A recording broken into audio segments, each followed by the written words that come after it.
আজি আমাৰ আলোচ্য বিষয়টো হৈছে অণু আৰু পৰমাণু। পুৰণি কালৰ পৰাই মানুহে জানিব বিচাৰিছিল পদাৰ্থবোৰ কেনেকৈ গঠন। খ্ৰীষ্টপূৰ্ব প্ৰায় 500 চনমানৰ আগতে ভাৰতীয় দাৰ্শনিক মহৰ্ষি কনাৰ্ডে ধাৰণা কৰিছিল যে পদাৰ্থ এটা ক্ৰমান্বয়ে যদি ভাঙি গৈ থকা হয় তেন্তে কিছুমান ক্ষুদ্ৰ ক্ষুদ্ৰ কণালৈ পৰিৱৰ্তন হৈ গৈ থাকিব আৰু অৱশেষত এনে এটা কণা পোৱা যাব যিটোৰ পিছত আৰু তাক ভাঙিব পৰা নাযাব। এই কণাটোকে তেওঁ পৰমাণু নাম দিছিল। পাছলৈ ভাৰতীয় দাৰ্শনিক কত্যায়ান, গ্ৰীক দাৰ্শনিক ডেমক্ৰিটাছ আদিয়ে সেই একে ধাৰণাকে দাঙি ধৰিছিল। ডেমক্ৰিটাছে এই অবিভাজ্য কণাবোৰক এটম বুলি কৈছিল আৰু সেয়ে পৰমাণুসমূহক ইংৰাজীত এটম কোৱা হয়।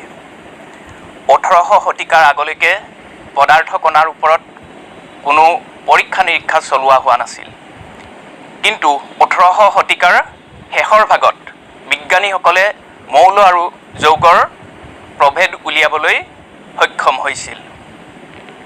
লেভইছিয়াৰ নামৰ বিজ্ঞানী এজনে প্ৰথমে ৰাসায়নিক সংকেতৰ বিধি উপস্থাপন কৰিছিল। ইয়াত তেওঁ দুটা বিধি দিছিল আৰু এই বিধি দুটা হৈছে ফৰৰ নিত্যতা বিধি। এই বিধিমতে ৰাসায়নিক বিক্ৰিয়া এটাত ফৰৰ সৃষ্টি বা বিনাশ হ'ব নোৱাৰে। আৰু দ্বিতীয়টো হৈছে স্থিৰানুপাত বিধি বা নিৰ্দিষ্ট অনুপাত বিধি। এই বিধিমতে এটা ৰাসায়নিক যৌগত মৌলসমূহ সদায় নিৰ্দিষ্ট ভৰৰ অনুপাতত থাকে।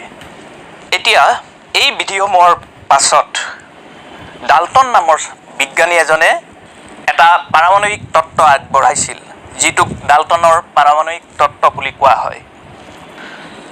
ডাল্টনৰ পৰমাণুবাদৰ মতে মৌলই হওক বা যৌগই হওক বা মিশ্ৰ পদাৰ্থই হওক, সকলোবোৰ এটম বা পৰমাণু নামৰ ক্ষুদ্ৰ কণাৰে গঠিত হয়। এই তত্ত্বৰ স্বীকাৰ্যসমূহ এনেধৰণৰ: সকলো পদাৰ্থ কিছুমান পৰমাণু নামৰ অতি ক্ষুদ্ৰ কণাৰে গঠিত হয়। পৰমাণুবোৰ অবিভাজ্য কণা, যাক ৰাসায়নিক বিক্ৰিয়া এটাত সৃষ্টি বা বিনাশ কৰিব নোৱাৰি। নিৰ্দিষ্ট মৌলৰ পৰমাণুবোৰৰ ভৰ আৰু ৰাসায়নিক ধৰ্মসমূহ সদায় একেই হয়। বেলেগ বেলেগ মৌলৰ পৰমাণুবোৰৰ ভৰ আৰু ৰাসায়নিক ধৰ্মসমূহো বেলেগ বেলেগ হয়।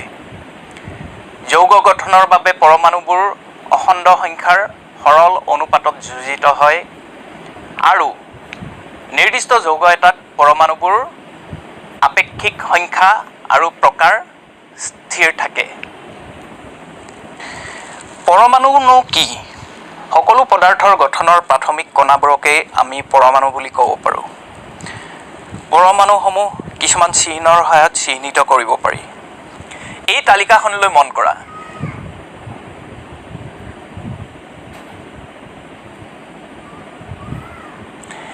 এই তালিকাখনত পাৰমাণৱিক ব্যাসাৰ্ধ কেনেকৈ জোখা হয় তাক দেখুওৱা হৈছে। পাৰমাণৱিক ব্যাসাৰ্ধ নেন'মিটাৰত জোখা হয়। 1 নেন'মিটাৰ মানে 10⁻⁹ মিটাৰ। ইয়াত পৰমাণুৰ আপেক্ষিক আকাৰ আন কিছুমান অণু আৰু পদাৰ্থৰ লগত তুলনা কৰি দেখুওৱা হৈছে। হাইড্ৰজেন পৰমাণু এটাৰ আকাৰ 10⁻⁻10 মিটাৰ। ঠিক তেনেকৈ পানীৰ অণু এটাৰ আকাৰ 10⁻⁹ মিটাৰ। কিন্তু আমি যদি ইয়াতকৈ ডাঙৰ কণা এটা লওঁ, যেনে বালিকণা, তাৰ আকাৰ প্ৰায় 10⁻⁴ মিটাৰ হয়। ইয়াত কিছুমান মৌলৰ চিহ্নসমূহ দেখুওৱা হৈছে। বৰণ, এই পৰমাণুটো কেপিটেল বিৰে দেখুওৱা হৈছে। কাৰ্বন, ইয়াক কেপিটেল চিৰে দেখুওৱা হৈছে। ঠিক তেনেকৈ হাইড্ৰজেন পৰমাণু এটা কেপিটেল এইচৰ সহায়ত দেখুৱাব পাৰি। ঠিক তেনেকৈ আন কিছুমান মৌলক আকৌ দুটা আখৰৰ দ্বাৰা বুজোৱা হয়, যেনে aluminium AL, argon AR, barium BA, cobalt CO।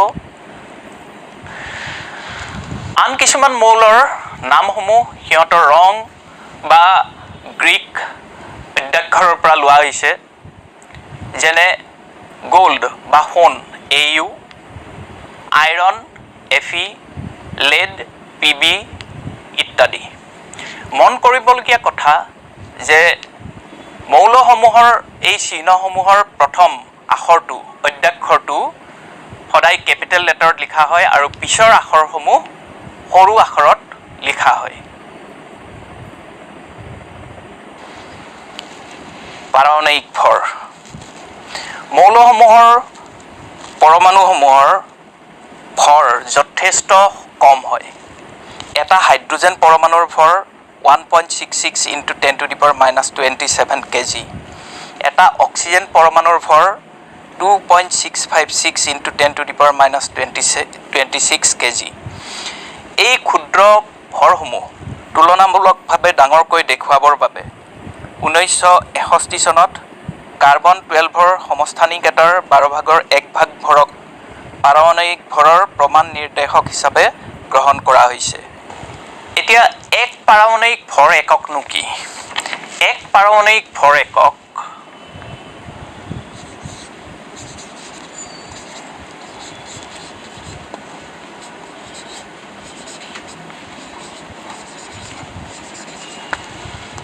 অৰ্থাৎ 1U =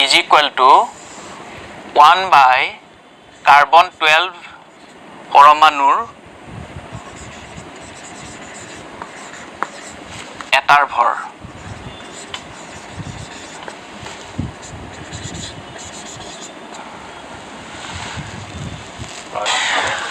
আন পৰমাণুৰ ভৰ কাৰ্বন 12 সমস্থানিকৰ 12/1 ভৰৰ লগত তুলনা কৰি বুজোৱা হয় আৰু ইয়াক আপেক্ষিক পাৰমাণৱিক ভৰ বুলি কোৱা হয়। এতিয়া এই তালিকাখনলৈ মন কৰা। এইখন এখন পাৰমাণৱিক ভৰৰ তালিকা। এই তালিকাখনত পাৰমাণৱিক ভৰ এটমিক মাছ ইউনিট বা ইউ হিচাপে দেখুওৱা হৈছে।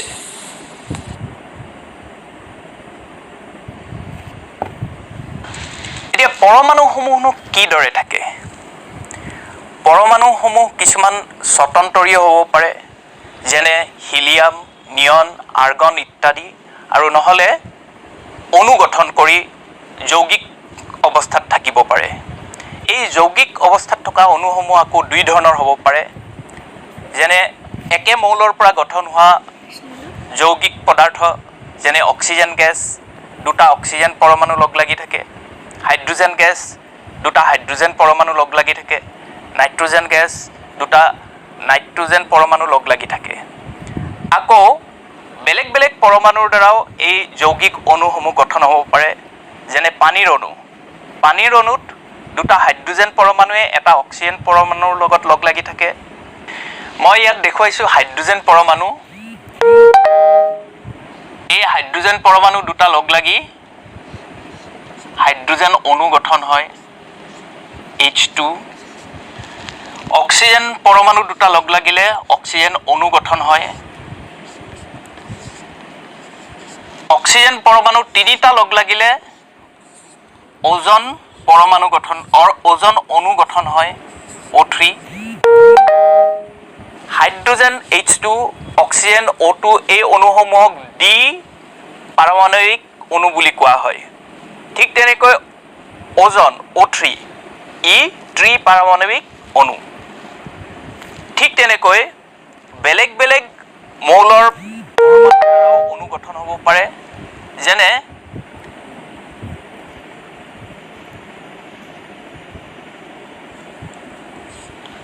দুটা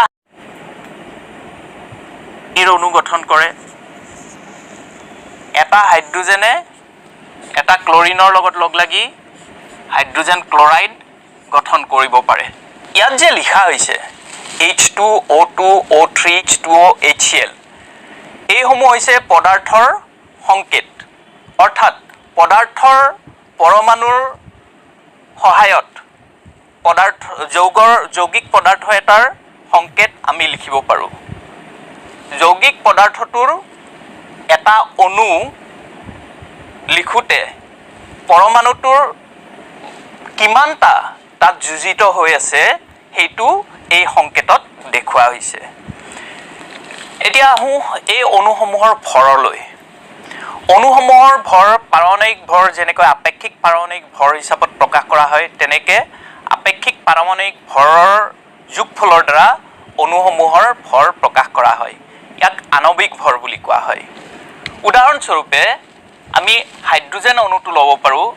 হাইড্ৰোজেন পৰমাণুৰ ভৰ 1U, গতিকে হাইড্ৰোজেন অণুৰ ভৰ হ'ব 1U প্লাছ 1U অৰ্থাৎ 2U। ঠিক তেনেকৈ অক্সিজেন, ওজন এই অণুবিলাকৰ ভৰো আমি প্ৰকাশ কৰিব পাৰোঁ। আকৌ আমি পানীৰ অণুটোলৈ আহোঁ। এই পানীৰ অণুৰ আণৱিক ভৰ আমি যদি লিখিব লাগে তেন্তে হাইড্ৰোজেন দুটা আছে ইয়াত আৰু অক্সিজেন এটা আছে, গতিকে হাইড্ৰোজেনৰ পাৰমাণৱিক ভৰ হৈছে 1U আৰু ইয়াৰ দুটা আছে আৰু লগত এটা অক্সিজেন পৰমাণু আছে। অক্সিজেন পৰমাণুৰ আণৱিক ভৰ 16U আৰু ইয়াৰ এটা আছে, অৰ্থাৎ ইহঁতৰ মুঠ ভৰ হ'ব 18U। এনেকুৱাকৈ আমি পাৰমাণৱিক ভৰৰ সহায়ত আণৱিক ভৰসমূহ প্ৰকাশ কৰিব পাৰোঁ। এতিয়া আমি আন কেইটামান অণুৰ আণৱিক ভৰ ইয়াত দেখুৱাইছোঁ।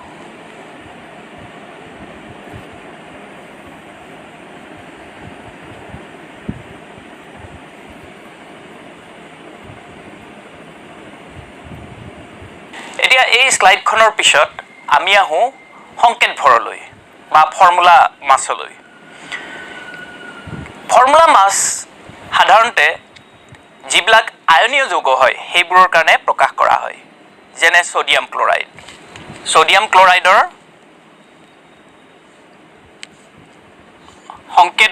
সংকেত হৈছে ছ'ডিয়াম ক্লৰাইড NaCl আৰু ইয়াৰ সংকেত ভৰ আমি যদি লিখিব লাগে, ছ'ডিয়ামৰ পাৰমাণৱিক ভৰ 23 আৰু ক্লৰিনৰ পাৰমাণৱিক ভৰ 35.5U, অৰ্থাৎ ছ'ডিয়াম ক্লৰাইডৰ আমি সংকেত ভৰ কিমান পাম? 23 প্লাছ 35.5 অৰ্থাৎ 58.5U। আয়ননো কি? আয়নসমূহ হৈছে আধানযুক্ত পৰমাণু বা অণুৰ সমষ্টি। এই আয়নসমূহ ধনাত্মক আধানযুক্ত বা ঋণাত্মক আধানযুক্ত হ'ব পাৰে। এই তালিকাখনত পৰমাণুসমূহৰ কিছুমান বা পৰমাণু থোপসমূহৰ কিছুমান আয়ন দেখুওৱা হৈছে।